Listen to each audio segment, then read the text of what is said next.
Well, here I am again with another couple of thoughts that I wanted to share.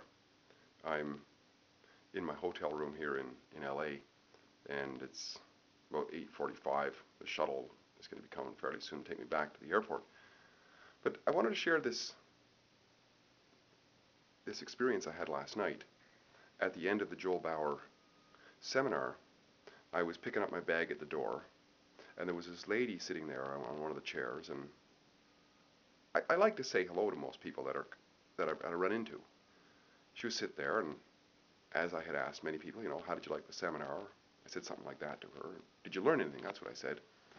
And she said, actually, I didn't come here to learn about what Joel had to teach, which kind of threw me by surprise because I would have thought that most people who were in the room would like to actually learn what he had to say.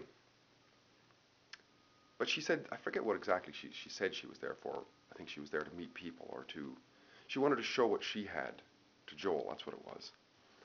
And she belonged to this group, or she associated with this group of people run by this Sri Sri Bhagwan, somebody from India, this guru anyways, and they got an ashram in Montreal and a temple here in LA and whatnot.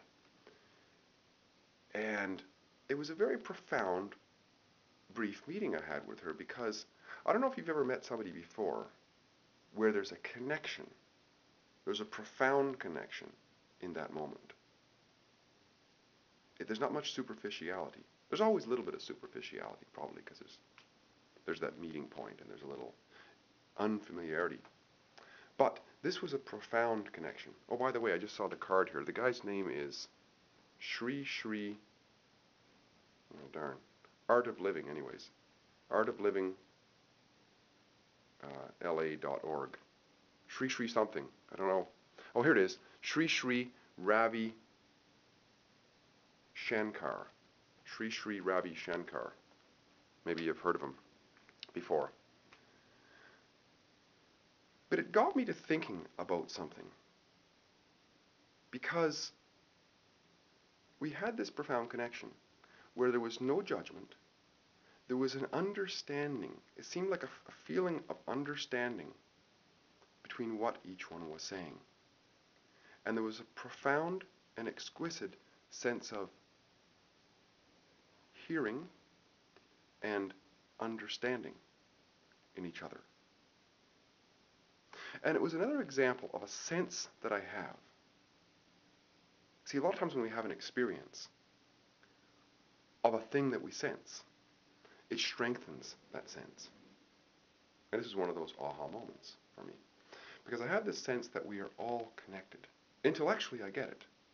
Energetically, there's no gap between us. We cannot find the actual chasm between two people. Look at us energetically.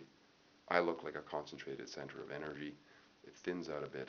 Another concentrated center of energy, another human body. But there's no gap. There's no complete chasm between.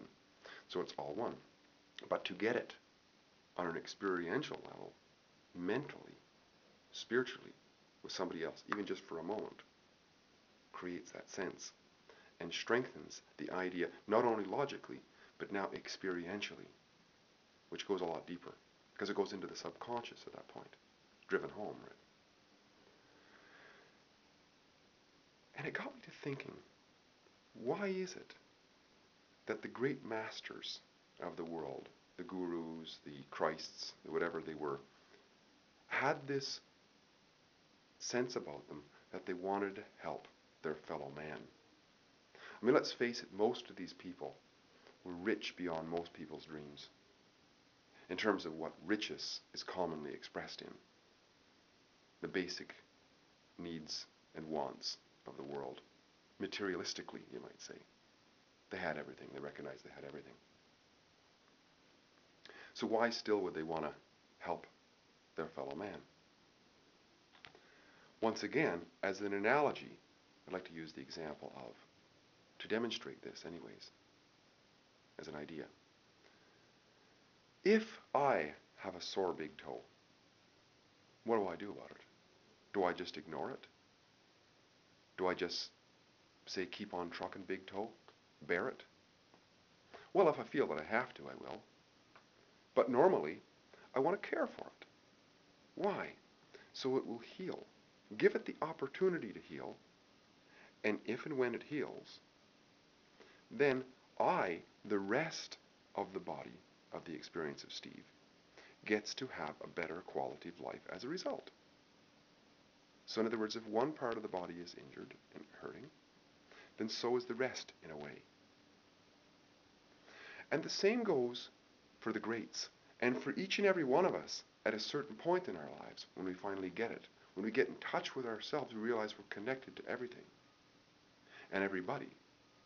And therefore, when we see so-called somebody else hurting or something else out of alignment, from the standpoint of our true selves, we want to give that opportunity for healing.